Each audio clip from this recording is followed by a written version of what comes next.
kantonging paluapindha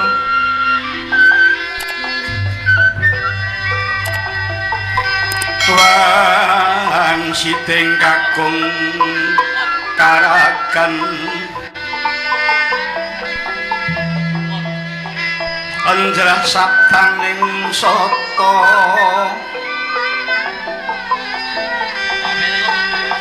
kakuluruk asauran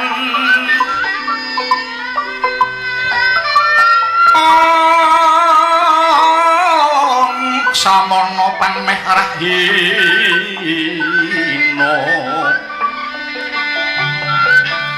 mega bangkaton sumunaran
nyuting idun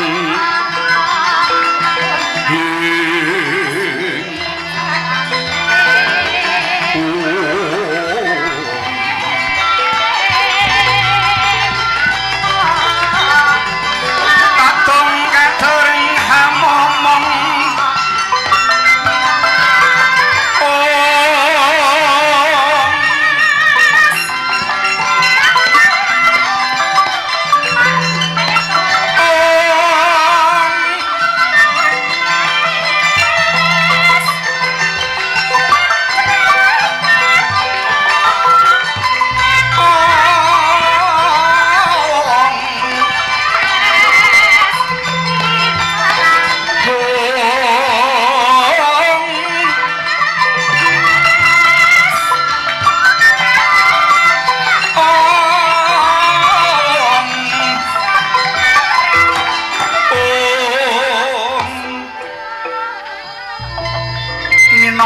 sambunging carita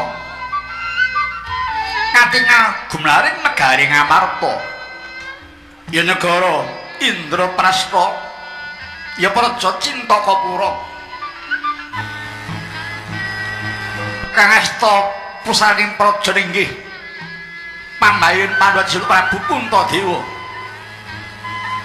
ya Prabu Yudhistira ya sang Guna Talikrama ya ing sang Sadadwija Kangka pinarak ing Singangsana jinajaran kang lairaden Werkudara tuwin kembaran lan Gusti mengkono pateng Sang Prabu Kresna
arah ayo ayo kang moko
Jahniah ning talaga kadilangit mambang tangpas ulana pamanika wintang tulya kusumaya sumawur lumrap kang sekarang kadijalada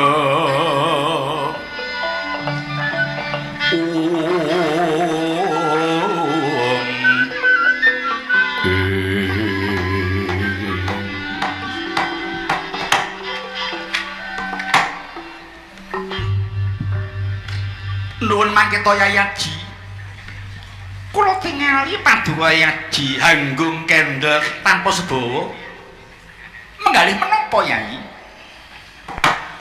duh Koko Prabu kadang kula sepuh milori paduka namung kendel labet anggen kula mipratosaken dereng wangsulipun jimat kalimosada pusta jamus ingkang kabekta Petruk Koko Prabu menapa menika welak ing jagat saking pangeran ingkang kadhawaken dhumateng Paduka Pandhawa Koko Prabu iya para ingkata ditengresna kakangku kelima sada ilang saka gedhong pustaka bareng karo ilanging si Petruk ing mangka surasaning kelima sada dadi kiblat lan panutan saperangan akeh bebrayan ngamarta yen ora tumuli bali padha karo uripe wis ora duwe tuntunan gek dadi apa donya sing tanpa klima sada mohe Kresna kakangku ben atur di Mas Werkudara Yayaji wonten dawuh Koko Prabu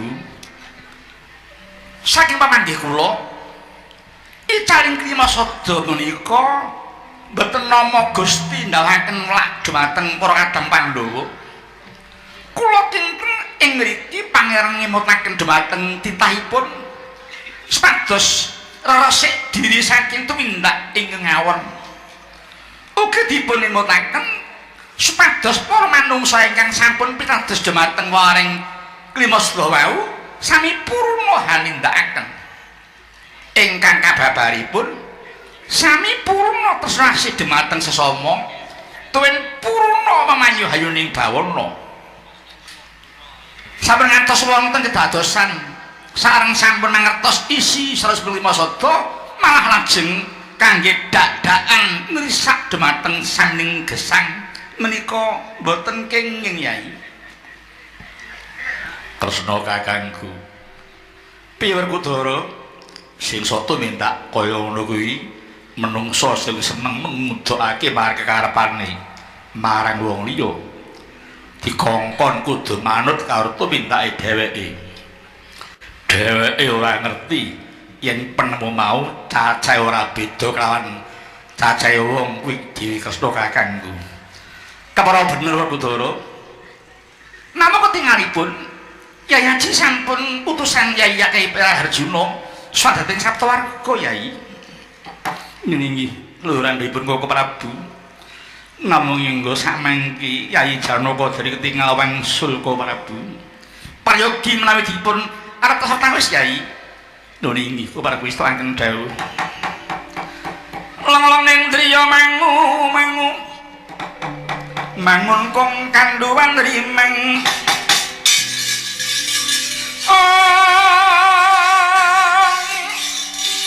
lengo tanpa kanding yen tan tuluso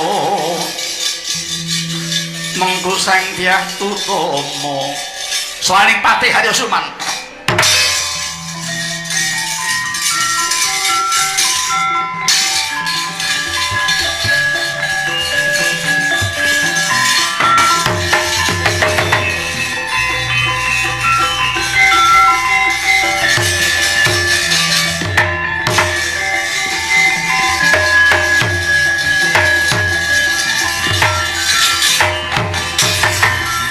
Dari sangka tirengu rinangkul pinempit-empit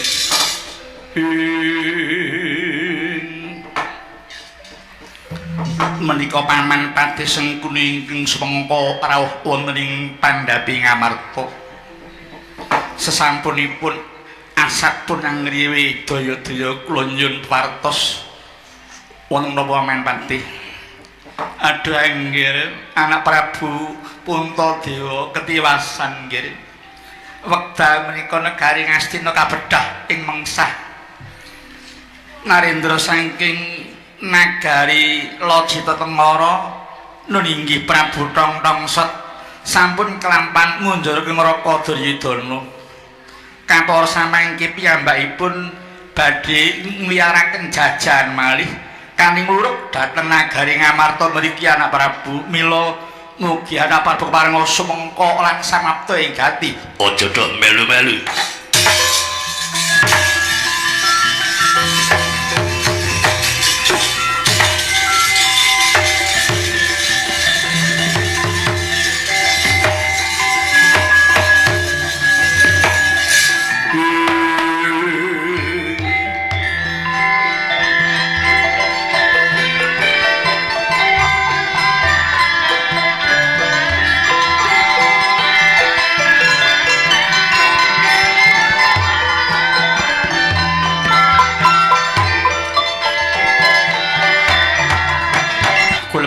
Arum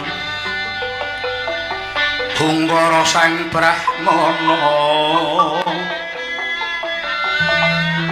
tan pindah swaring madu brangta manut kembang arep ningrimang kriyang ning kantha marma sangga jaya kantha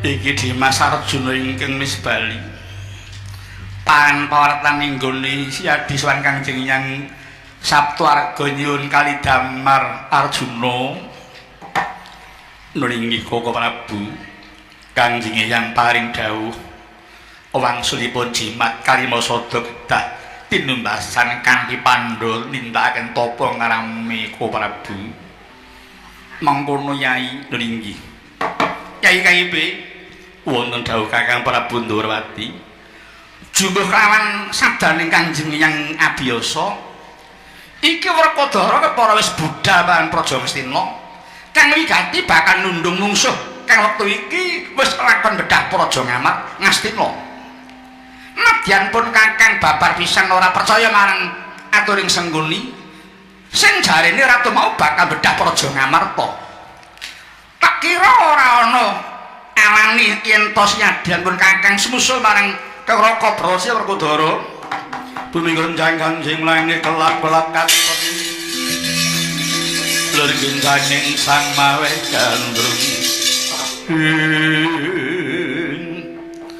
inggih Kakang Prabu nampun nderek menapa dawuh Prabu Ndrawati nuwun sewu Yayi wonten dawuh Kakang Prabu menapa wonten parang paduka menawi paduka Yayi kula derekaken ameng-ameng nyalaken Negari Ngastina Yai inggih Kang Prabu Istana dawuh monggo kula dherekaken Kyai Haji.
Kadanmu padha warandena becik besok amendemo baris kang prayitna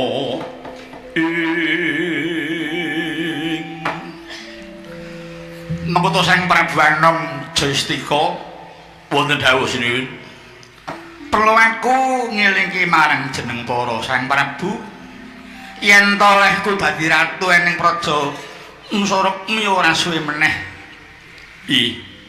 Gandeng aku iki mung kepengin mbuktekke kaya ngapa amping pustaka jimat Klima Sada. Mula banjur tak gawa mlayu nganti teka Nusarukmi kene. Lho iki. Sawise aku maca isining jimat Klima Sada kanthi madhep mantep jebul kang tak gayuh teka. Amping jimat Klima Sada ketitik sira wis kelakon kalah karo dayane jimat Klima Sada. Jebul ora mung mandhek ana kabar bab amping Klima Sada. Iki aku wis mbuktekke dhewe kehebatane. Mula welingku marang Sang Prabu Jayastika, aja pisan-pisan kowe maido marang surasane jimat Klima Sada. Iya luhuran dawuh Paduka Sang Prabu. Tong-tong sot. Kejaba saka iku ketoke aku ora bakal suwe meneh dadi ratu negaramu kene iki Jayastika. Wis teko dadi wanci panguwasa Nusarukmi ketumuli tak balekke marang Sang Prabu kang majipi negara iki. Ya mung aku meling karo kowe ya Mas Jaya. Supaya olehmu dadi ratu kuwi slamet gak eneng apa-apa. Lan gak mlebu ning nggon penjara kejaba sira nindakake 12 bab surasaning pemakem Srakitaradya luwih wigati yaiku sira uga nindakno marang pewarahing wong kang dadi pangarsa kang sinebut catur warawinasis. Catur warawinasis iya. Catur kuwi papat, wara kuwi pinilih, wasis tegese pinter. Dadi piwulang papat mau ya kang sinebut sidik. Sidik kuwi tegese jujur, ora mincla-mincli rembugi. Bisa bener pengucape titis kuwi carane mandi apa kang dadi sabdane lan awas mripat batine kala mangsane kena goroh ning gorohe mau kanggo pepayunging keslametan lan kanggo keperluaning negara sing luwih wigati inggih Sang Prabu wara kang kaping pindho yaiku amanah tegese kena dipercaya lire biswa ngandelake kapercayaning liyan lan wong amanah iku bisa ngrampungi gawe ora nginggokake kapercayaan sing wis disampirake ning pundhake inggih Sang Prabu kang kaping telu yaiku tablek kuwi tegese biwarakake utawa aweh piwulang pituduh lan sesuluh sing kabeh mau bisa mahanani tentreming ati tentreming bebrayan agung lan tentreming warga masyarakat wong tablek kuwi yen diweni Purbawasisa ngabarake sawening pawarta ya dikabarake apa anane ora suda lan ora wuh lajeng ing kawekasan menapa sendiri ing kawekasan yaiku fatonah kuwi tegese cerdas pinter mumpuni sabarang kawruh utawa ngelmune wong fatonah kuwi watake bodhone dina kok ngarep pintere ditutup-tutupi sebabe apa pamrih ora gampang ngulatake ngungalake dada merga dialembono dening liyan kang jalari duwe hambek angkuh sombong rumangsa luwih dhewe mula sesantine wong fatonah kuwi tansah eling marang tembung aja dumeh lamun pangarsa bisa kaya kang tak kandhake mau uripe mesti tansah dinuntun dening Gusti Sita Jagat ya Sang Prabu lan uga bakal sriyudan dening para kawulane uga wados saka sakraing urbeda tur atine ayem tentrem pikirane ora kemrungsung merga rumangsa ora tumindak kang nyerak marang watoning donya lan ngakirate ya Sang Prabu inggih sinuwun dumados Sang Prabu tansah kula estakaken lono iya Mas Jaya lho aku bar meling-meling kok wetengku kok rasa luwe lah dos pundi sampai tomplong-sot menika gerah luwe kok lorong iya apa mbri mau sih ana pincuke ya tas dipun ngengeki wayah Aryan dipun tutupi nggo wae foto siji ae jeneng nggih mbahne nyambut gawe tutup-tutupi panganan niku terus go mulih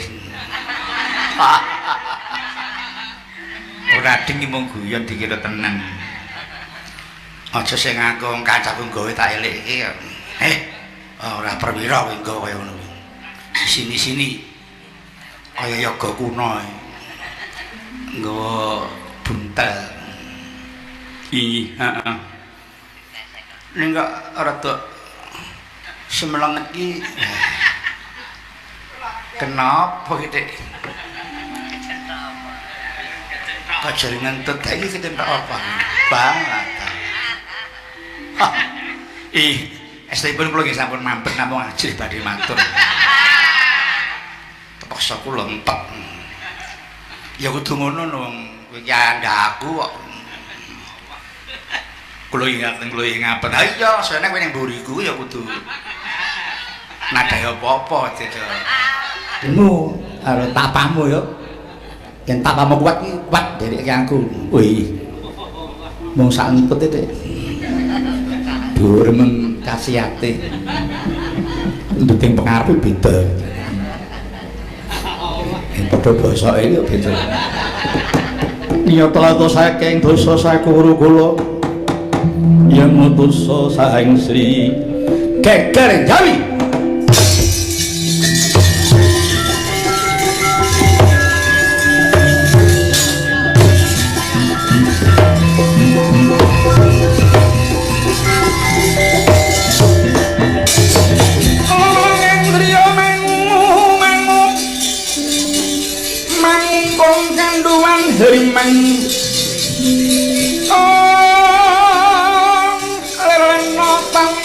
kamnen yen tangkusa mengku sang Dyah Utama mangkono sanata muda nyolong ngrepo ana apa bocah penggung mlayu-mlayu kathokmu nganti suwek unjuk uninga sinuwun ing jaya wonten pareng apa ingkang ngandhatengi mungsuh ngriyi saka ngendi kacariyos saking negari Ngamarta para Pandhawa sinuwun aituh tempat saja arep laca kimpenku mau ngimpi dirubung siwur jebul mungsuh gawat teko kene Pandhawa teko rene ora urung arep njipuk sing tak gawa iki mula aku turu ora kerasan mergo kelongan karo wong omah wakil ku wong guling jebul kimpet sing ora apik tak titeni bola bali apa nggih ngimpi kok ngising sing kelangan minta titeni bola bali nek mung metu sithik iki kelangan sithik nek brolake nganti jutaan wong sing ilang kaya numusi kaya ngono mau lagi ngentut lho jane urung saning tamune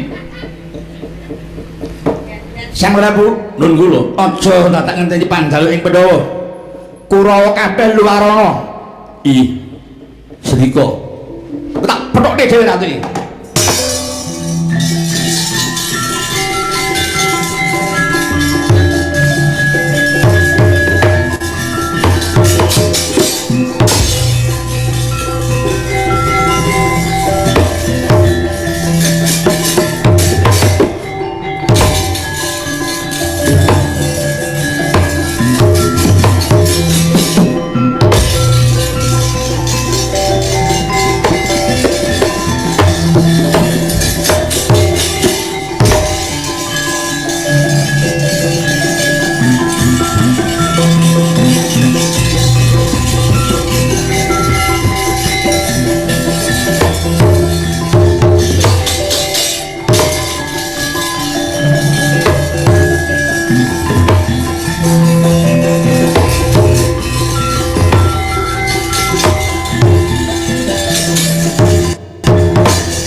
Patang padha warang dena becik besok amendemo baris kang prayitma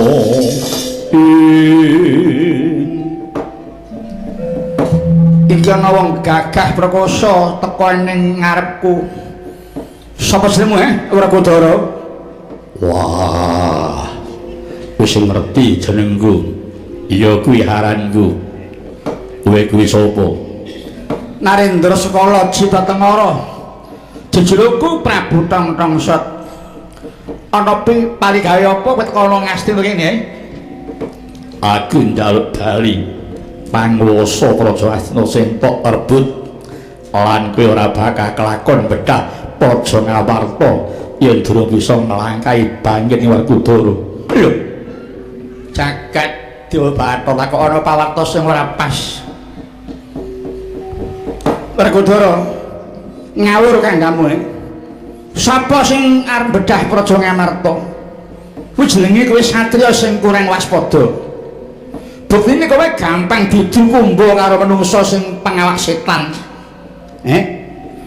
apa wis mingerke blatku kok aku ngrusuhi negaramu ngerti ya Wrekodara tekaku kene ora niat bedah Praja Ngastina ning aku mung dandan di Praja Ngastina dandani jiwane para Kurawa sing wis kebacut ngoyok marang tumindak serakah yen bisa arep tak bilasi mboko sithik ben bali marang dalaning kautaman dalan bener yen tumintakku iki tak anggap luput tegese kowe seneng yen negara kuwi diiseni wong serakah karo wong sing angkramurka tumindake runtuk. Wah, jebul becik banget tumintakmu.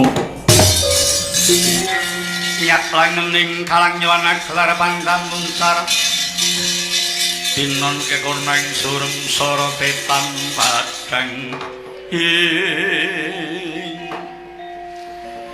kaya kisinen ana napa Werkudara Prabu Tanggrasa atine apik dheweke ora ngrebut panguwasaku mestina saka tanganing Gurupati ning jare mung kepengin dandan mula Siadi aja pangmeni karo watake Sengguni ya buktine bubar ngububi Siadi saiki endi raine Sengguni ora wis katon to ora wis katon iya ora ketok menungsane lha iya mula aja nganti kowe pangling karo Sengguni ya kaya ngono kuwi gaweane Sengguni sanggon-nggon mung ngobak-obak marang katentreman liyan sebab dheweke ana sing mbayari di iya mula kudu sing ati-ati kudu sing mulat awake dhewe aja gampang didukumbo asna kakangku iya kan wis teko praja Ngastina babar pisan ben eneng gawene iya Arjuna wonten dawuh Gari Bagong timbalono sendika Kang Prabu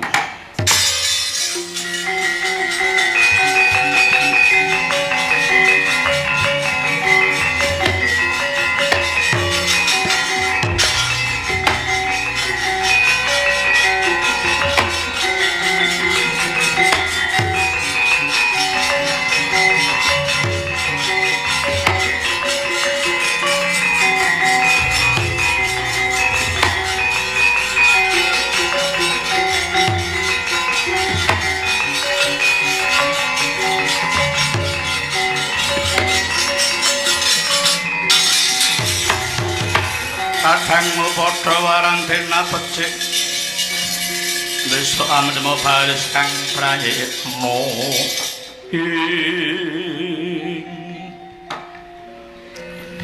Garing Bagong kula wonten dawuh sinuwun kowe tak jaluk gawemu kemaringipun dawuhipun dos pundi mara gage kowe padha nangisa ning ngareping Prabu Tongtongset kae Garing kowe sambata yen bapakmu Semar lara banget. Dene Bagong kowe sambata yen mbakyumu bojone Petruk lunga ora pamit. Sedika.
Ingkang nagjar pandamun sarang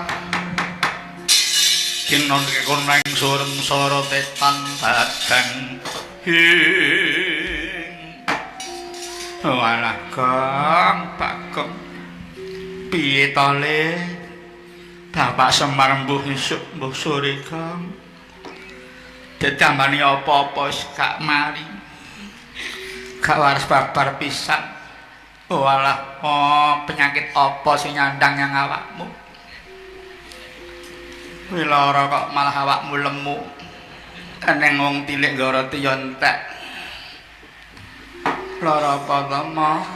Ning deg-degi ati. Ora omong mripate ketok putih tok. Kala-kala sok kejang-kejang sikile. Ma. Kowe linga ya Ma sing duwe tanggung jawab anak. Apa awake dhewe bakal kelangan wong tuwa to, Kang? Bapak piye le? Oh alah, bapak kok ya ora mesake karo anak-anake. Wis surungane gawean lara terus.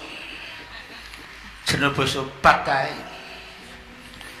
Ora mesake karo sing kelompok-kelompok. Yo. Biyen ketok apa, saiki ketok apa? Lagi ditinggal Petruk sedih lho wae kok kowe wis minggat karo wong lanang liya. Pancen Petruk gak duwe apa-apa, duwene ya mung kenthes. Mesti beda yen tok tanding karo sing kowe saiki. Kae wong gonta-ganti kendaraan. Ning apa tok kita sugih. Gonta-ganti datake jam kemung makelar mobil. Halah yu olehmu ngawula nyangsek kok banget temen. Kowe janes prisek tenan. Ditinggal Petruk sedurung sila kok wis nglebokke wong lanang pirang-pirang. Nglebokke slamet barang nganti melu nabuh. Malah aku barang arep tok pangan to yu. Kakangmu padha warang dina becik. Besok ana pembaris Kang Prayitna. Mangkono datang kiat ngampah hargane nafsu. Prabu tong-tong sot babar saking Turah Petruk.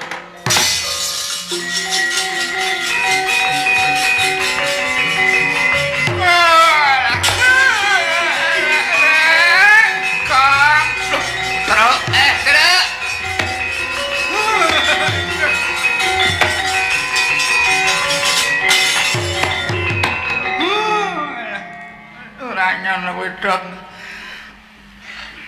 gagas karo sing wis ora enek. Jebul malah direwangi lara. Ma tresno banget karo aku. Ning ngomongmu bakong lah mbeset atiku. Ngraji ususku. Lah kok kowe to, Truk? Kok kowe to, Kang? Nek mau ya sing kira kok reng. Ora ado kok ambune kok godhong sembukan iki ora kakangmu penek. Ratu kok malah yang ndi kok ngatongi ganyong. Seneng aku kok dirembuk. Bapak lara apa, Reng? Bapak lara banget. Kepengin tilik bapakku? Iya.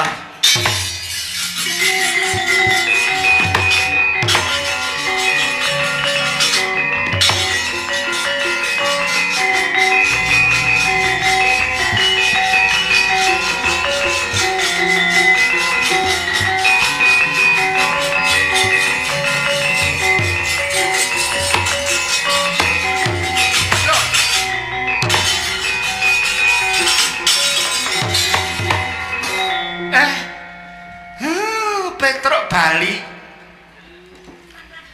garing pancen keparet tenan. Ya pusi uga-uga. Nggih kula mo, jare bapak lara.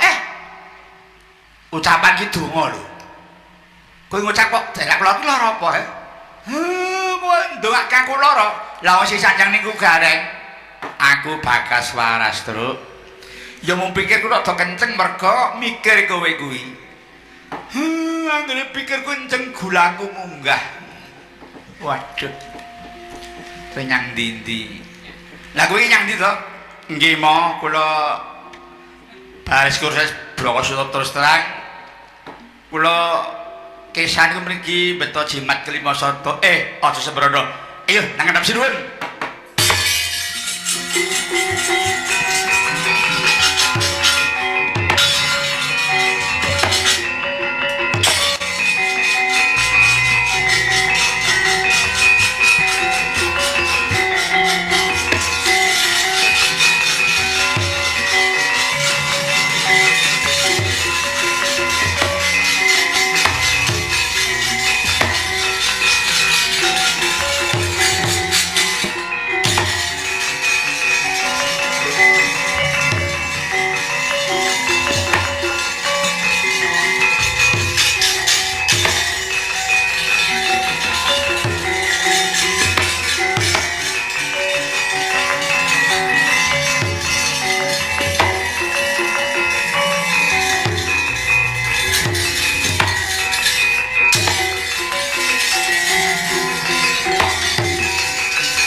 Gonjang kancing langit kelap-kelap waton liriking sanging sang maweh gandrung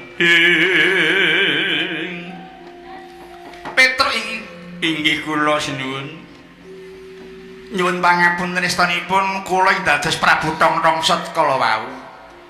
Oh ngono niki kok bisa babar sejatining Petro. Nggih kula dipun apusi garing kalih Bagong. Garing sambat bapak sakit bab yen ora nganggo cara mengkono kesuwen ngenteni marang balimu Petro. Nggih.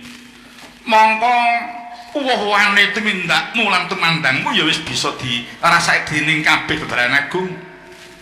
Mulane ora aneh saiki para kang padha nyekel panguwasa wis padha tumindak becik ora tumindak nyeleng maneh maka saka tuntunanmu ya Petro. Wah sembah nuwun sanget. Sabab para kawula wis padha maspadake lan para kawula ora wedi-wedi ngelokke marang sapa wae ingkang tumindake ora bener. Inggih matur sembah nuwun. Dene para Gusti kula sampun saged ngraosaken dumateng krida kula. Mboten ketang klungsu-klungsu kula nderek udus nuwun. Lan kowe bisa dirantu bareng kuwi penalare persajan kemawon sinuwun estanipun kula ngakeni bab ampuhipun jimat kelima sating kula beto sak menika sinuwun sasunyatanipun menawi diin ginakaken kangge bab kesayangan lakaran dayani saestu kok Sang Prabu kados sinuwun Duryudana dipun welehaken kaliyan tumindakipun piyambak sakmenika dados pakunjaran mengkono kok kebangetan temen oleh mudak marang Kakang Duryudana Petro. Menika saestu minta kula kok sinuwun Prabu Duryudana dipun ketingalaken piyambak kaliyan tumindakipun.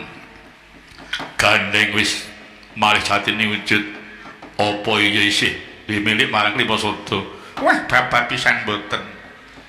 Kula sampun ngraosaken Klimasada mila sampun ditiwanci kedah wangsul kanjeng agem. Monggo Sang Prabu kepareng nampi menika wangsul jimat Klimasada.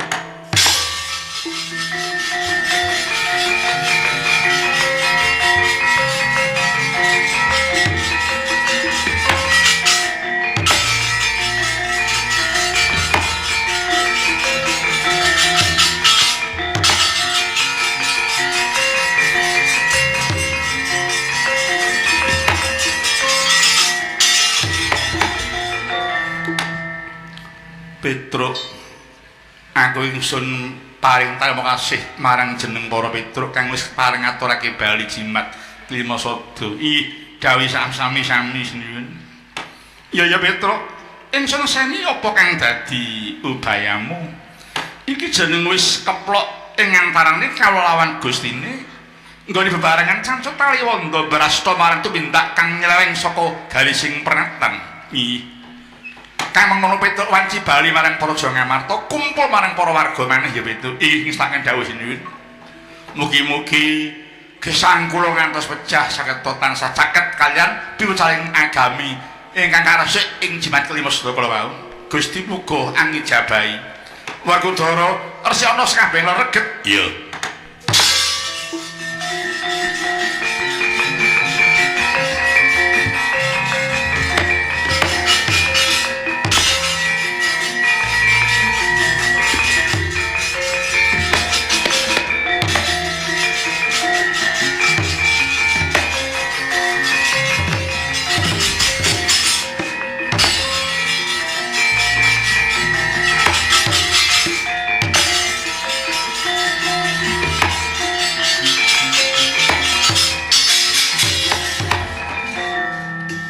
sapa? Iki kula pun Justika saking Nusarekmi. Paduka sinten? Aga Werkudara. Duwe karep apa? Madosi Sun Prabu Tongtongsot wis badar wujude bali malih Petruk meneh. Oh, ngaten. Iya. Mula panguwasa negara Bali marang tanganmu. Nusarekmi dadi wewengkonmu. Nri. Ya mung tak jaluk kowe tansah tak elingake. Tumindak sing ala aja mbok bajetke. Tumindak sing apik sapa lange Petruk utawa nggo ing sawasmu urip. Oh inggih Raden. Sampun dados sumpah kula. Kula badhe dadosi jiwa kula. Dadosi tumindak kula. Kula badhe tumindak manut dhateng Tirusale Kitab Jimat Kelima Sada kula wau. Iya. Bila dene bareng sak sampun kula wangsul dhateng Hadi Nusarekmi. Kula badhe tetunggil Para Pandhawa kekadangan Para Pandhawa. Iya. Yen ucapku becik tumindak apik Pandhawa bisa nampa aturmu. Iya. Kula nyuwun pamit mongso bodho.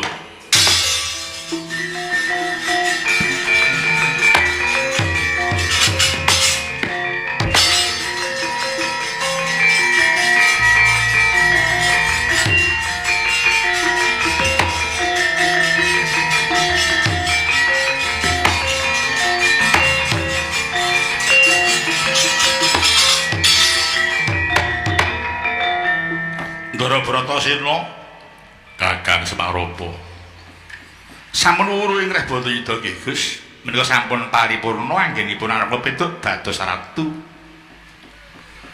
lampahan menika mboten nyemoni sinten-sinten ing pengajap namung kepengin nggigah para warga masyarakat ing Nuswantara bilih sampun ditiwanci kita sedaya kedah bangkit gumregah sesarengan ndandosi negari saisinipun. Awon saening negari kita menika boten namung mapan wonten pundhaking para narapraja kemawon. Ananging sedaya warga negari ugi gadah tanggal jawab ngudari dhumateng ruwet ing kawontenan kanthi wewaton garis-garising pernatan ing sampun gumathok nggih Den. Iya. Dados boten namung sakarepe dhewe ing ngersaning Gusti Kang nyipta jagat sabibaring ngringgitan mugi para saking negari tansah manggih hayu-hayu rahayu niskala duwen kula namung ndongaaken sabibaring ngringgitan mugi-mugi ing desa Sambirata khususipun padas umipun ngawi wiyaripun tansah manggih hayu rahayu niskala.